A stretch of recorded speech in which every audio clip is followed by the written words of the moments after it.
Hey guys, I hope you're all doing well. So this is my experience with the Garmin Instinct 2X series. Now this is not going to be a technical review of the watch. There's plenty of those on the interwebs. It's just my personal experience. So this is an upgrade from the Garmin Instinct 2 series.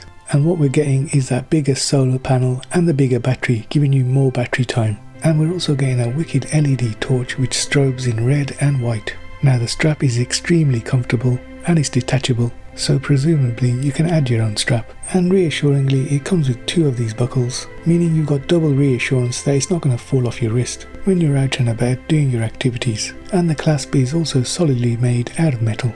Now on the bottom of the watch you got your proprietary charge point, and of course you got all your sensors there, which in terms of accuracy are on par with the Apple Watch, or in some instances even better.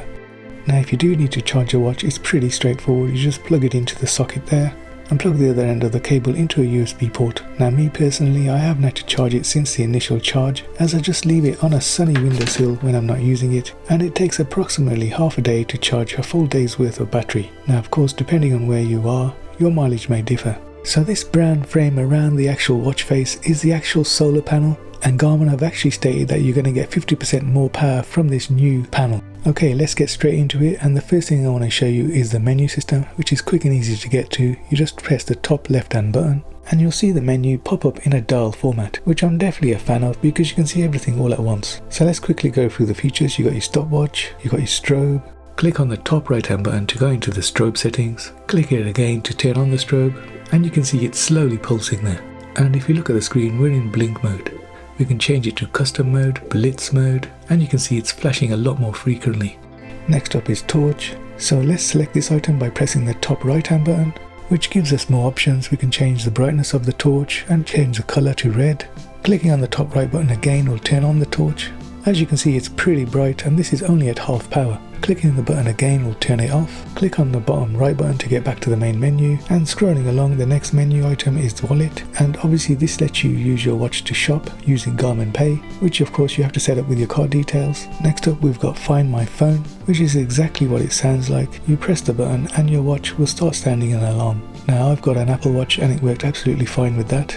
We also get music controls, which lets you control music playing on your phone. You can pause, forward, rewind. You can lock the buttons on the watch, so if you are doing a sports activity, you're not going to accidentally press them. We've got a do not disturb option, which is exactly what it sounds like. It stops all the notifications from your watch and phone. Next up is backlight. So the backlight does turn on automatically when you turn the watch to your face, and this lets you change the intensity of the backlight on the watch, and you can decrease this all the way down to 5%. Next up is the battery saver function. Now I've never had to use this, as the solar power on the watch keeps it topped up, but of course it all depends on how many sensors you're using on a daily basis, and this of course depends on your watch face. Now if you do turn this on, it'll basically double your battery length to well over 2 months. Okay, so that was accessing the quick menu on the Garmin Instinct 2X.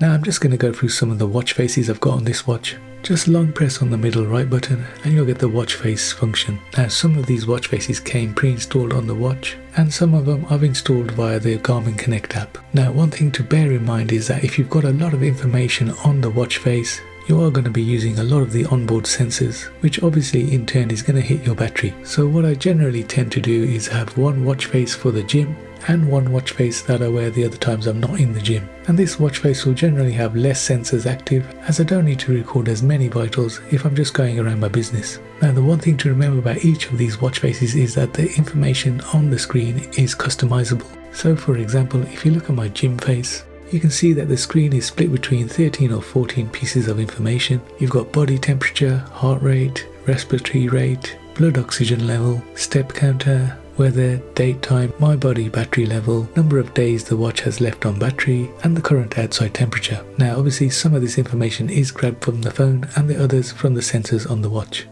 Now while you're on the go, you can get more information from the sensors by clicking on the bottom button, which is the ABC button, which stands for altimeter, barometer and compass. Now the items on this menu are fully customizable, which means you can add and take away items from it, and of course you can delve further into the information on these menus by clicking on the top right button. So what I've got set up is weather, solar intensity, heart rate, HRV status, sunset times, steps, body battery, sleep data, notifications, pulse oxygen, temperature, barometer, stress, and I think this one is my readiness for a 5k run. You can also view your health snapshot, which brings together various readings over a period, and lastly edit, which edits the menu we're currently on. As I mentioned before, we can add or remove information. Okay, so you might be wondering, is it worth getting this Garmin Instinct 2X series over the original Garmin Instinct 2? Well, in my opinion, it definitely is, and here are some of the reasons I think so. First, you're getting an increased watch size from 45mm to 50mm, making it easier to read. They've increased the solar panels by 50% compared to the Instinct 2 Solar, and they've updated the battery to take advantage of this. They've added some screws to the front case, which arguably give it a more rugged look. They've added Multiband GPS, added a flashlight torch, both red and white, plus strobes. You also get the Training Readiness metrics, which are only available in the Fenix 7 series. They've also added solar lux hour tracking, again just like the Fenix 7 series. You also get the morning report, which gives you your health stats for the night sleep and your current readiness for a workout. And the cool thing is the price actually stays the same compared to the Instinct 2 Solar. Okay, now we've covered that, let's see what we get in the box. So of course we get the watch, and underneath we get various other bits, including the charging cable, which is a USB to proprietary cable. Now it would have been nice to have a USB-C to USB-C cable, so we could just use a generic cable if we lose this one. Now there might be a reason why they've done that.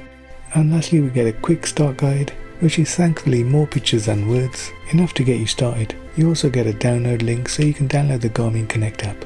And lastly you get this Garmin warning guide, which I haven't really looked at.